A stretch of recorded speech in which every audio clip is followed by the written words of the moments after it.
Hello, everyone, and thank you for tuning into my podcast, Xena, Life as a Dominatrix. This is episode 14. This episode will be broadcasted later on today, April 26th, Tuesday. Today's topic, impact play. Why are people into impact play? You're probably, or maybe, are curious to know. Well, first of all, impact play, it's stress relieving to the giver and the receiver. Impact play can spice up sex in the bedroom. It's a form of gratification, sexual or non-sexual. Also, the idea that grown men might have, like, for instance, if they're like alpha men and they love the idea of bending over for an alpha woman and taking a good spanking, taking a good whipping, and they love it. First of all, what's necessary for impact play? Discussing the scene beforehand, that's crucial. Giving your limits, communicating your limits, what you're comfortable with doing, of course. Also, giving a safe word, asking your partner, should I say a safe word or should I say the word red? Red is the common safe word to use. And also aftercare. Aftercare is a necessity as well. So like, let's say you've received so many spanks on your bare bottom, and it could be like a little bit of bruising as well. So that's if you bruise pretty easily. Everybody's different. So icing your bruises. If you might have a wound, apply Band-Aids and wash your bottom. That's if, like, for instance, if your partner like whips you and you might draw blood a little bit. But of course, give your limits. So if like whips are a limit of yours or marks are a limit of yours, you want to communicate that. Like, no marks, I can't have marks because my wife or my partner might see them and I might get in trouble, this and that. Also, rehydrate. You want to drink water before a scene. Eating is essential as well. So eat some, you want to play not on an empty stomach. So eat a meal beforehand. So there are various forms of impact play. Not all people are into all forms of impact play. You might be into some and you might be not interested in some. So various forms of impact play. So spanking is the most common one. Over the knee spanking, paddling, caning, flogging, whipping, cock and ball torture, cock and ball busting. Let's see, what else? Trampling, ball busting, nipple play, nipple torture, bastinado, that's caning of the bottom of your feet. So with ball busting, that could be a very hard limit as well. So you might want to take it easy at first if you want to experiment with ball busting. You want to communicate with whoever you're playing with, like, okay, I'll say my safe word if it's too much, and let's start out easy and then maybe, light, moderate. So you want to communicate that. So there's different forms of ball busting, whether it's kicking your balls or punching your balls. Yeah. Also, like, manhandling. So like belly punching, kicking your ass physically, slapping you in the face, punching your stomach, even punching your boobs, punching your butt, slapping your face again, slapping your bare bottom. It could be very exciting.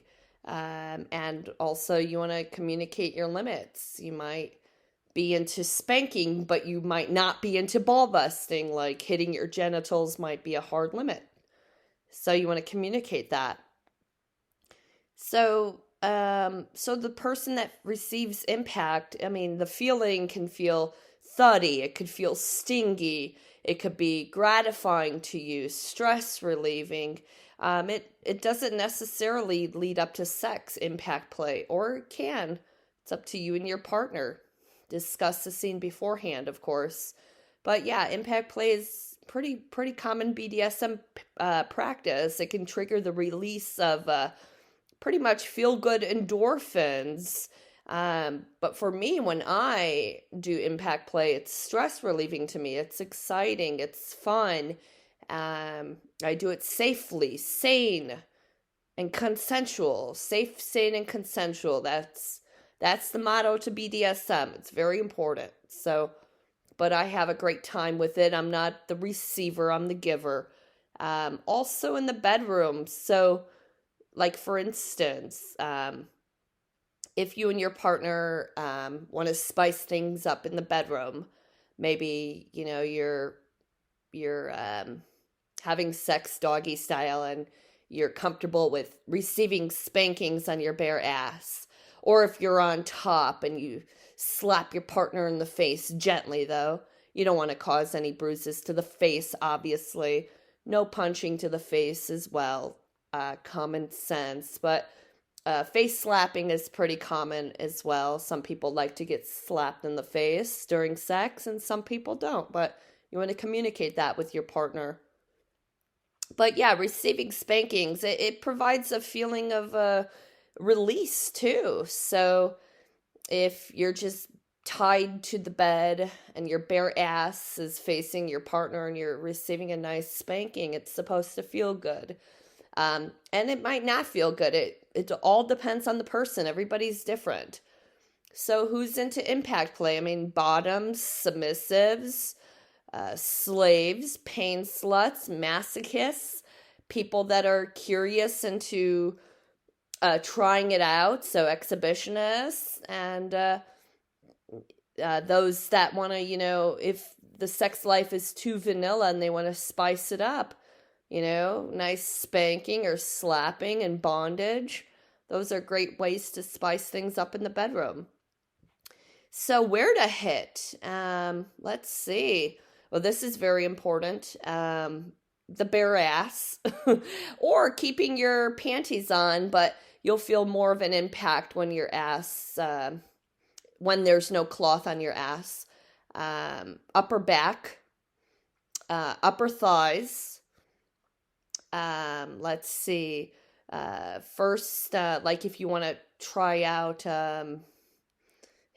receiving hits on your genitals, maybe start out lightly, like I said earlier. Also, your nipples, start out lightly. Having your partner hit your nipples, like let's say with the riding crop, and then increase it and see what your pain tolerance is like. And then, you know, if you don't play, like for instance, I know some people that they've played for years and then they've stopped for a year and then they come back to it, to playing. Their pain threshold, they have to build up their pain threshold because it just happens. Everybody's different, and that's quite understandable. So when you're receiving impact play, whether it's with your partner or with a dominatrix, you have that pain threshold, so you enjoy it. You just let go and let the person take charge, and that's very exciting. So, of course, areas of the body to avoid, very important: kidneys, the neck, the tailbone, the hip bones, anywhere on the head, except the face, light slapping here and there. Joints, the ears, the top of the feet, the calves. You want to stay away from major organs. Don't hit any major organs. Hitting of the spine, do not do whatsoever. Don't don't like whip the tummy, or of course the lower back, the kidneys. The last thing you want to do is hurt your partner to the point where they have to seek medical attention. That's the last thing you want to do. This is all safe, sane, and consensual. But regarding the feet, bastinado, caning the bottom of the feet, or slapping the bottom of the feet, that's another form of impact play, another form of punishment. A lot of people, that might be a hard limit, and that's totally understandable. And then maybe you want to try it out and see how it feels. You might like it, or you might not. Totally up to you. So, various tools to use: wooden cane, a whip, a flogger, a paddle, a riding crop, a leather belt, a hairbrush, a wooden spoon, or even like a rolled up newspaper. So many tools. So where to get these tools? So, well, hairbrush you could find at the at your neighborhood store. Even a wooden spoon, or rolled up newspaper. Belt, like a leather belt. You take it off and you use that belt. That's another tool for impact play. And various other tools that I mentioned. Canes, whips, floggers, paddles, riding crops. There's different paddles, leather paddles, wooden paddles. But I would suggest a credible BDSM store online or in person, so you could feel the quality of the toy. And also role playing. So role playing and impact play can be quite fun as well. So let's say, I'll give you an idea. Let's say if you're a bad student and your partner is the hot teacher and you have not been doing your homework. So you want to avoid getting a bad grade in your class, of course. So what does the teacher do? She or he might give you a nice spanking. So you lean over your teacher's lap and she or he will pull down your boxers and give you a nice over the knee spanking. Bad employee and boss. So let's say if you're not doing your work and you're about to get fired, you're like, oh my God, I need to keep my job. The boss might say, well, what are you going to do for me? And you might say, well, then I'll have to take some spankings from you. So your boss might give you an over the knee spanking, or take off their belt and just bend you over and punish you. Make you count 1 to 10, give you 10 whips or 20 whips or however or whatever amount they want to give. But remember, say your code word that indicates please stop. Let's see. So impact play, I do impact play a lot in my sessions, BDSM sessions. So I'm going to tell you a couple stories. Because why not? So a friend of mine, I met this person in 2004, I want to say. I don't know where we met. I think we were introduced at a party. And I was invited to another party with this person. And this person's like, yeah, I could take so many spankings, da-da-da-da-da. It's like, okay. And so I just kept spanking the person. Actually, he's a person I've known for quite some time, so he's actually a friend of mine. So I used my hands, I used my leather paddle. I remember he was like, oh, please, no wooden paddle. I'm like, okay. And he also gave the mention of a cane, because I was going to use a cane, and he's like, oh no, I'm not really into the cane. I'm like, oh fine, okay. So I respect boundaries. It's very important to respect the person's boundaries who you're playing with. At any rate, so I was spanking and spanking and spanking for like, I want to say like a good hour. His ass did not mark whatsoever. Probably thinking, well, she didn't spank hard enough. I actually did. And I mentioned it to him. I'm like, what's up with your skin? You're not, marking at all. He's like, well, that's just how I was. What did he say? Oh, actually, I can't remember what he said, but I was like really intrigued. So like a year later, I saw him again at another party. Spanked him again. Same thing. No marks.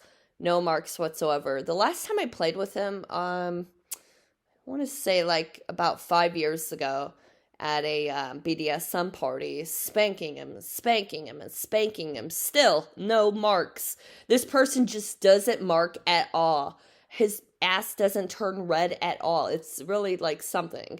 And I spank him pretty hard. And one time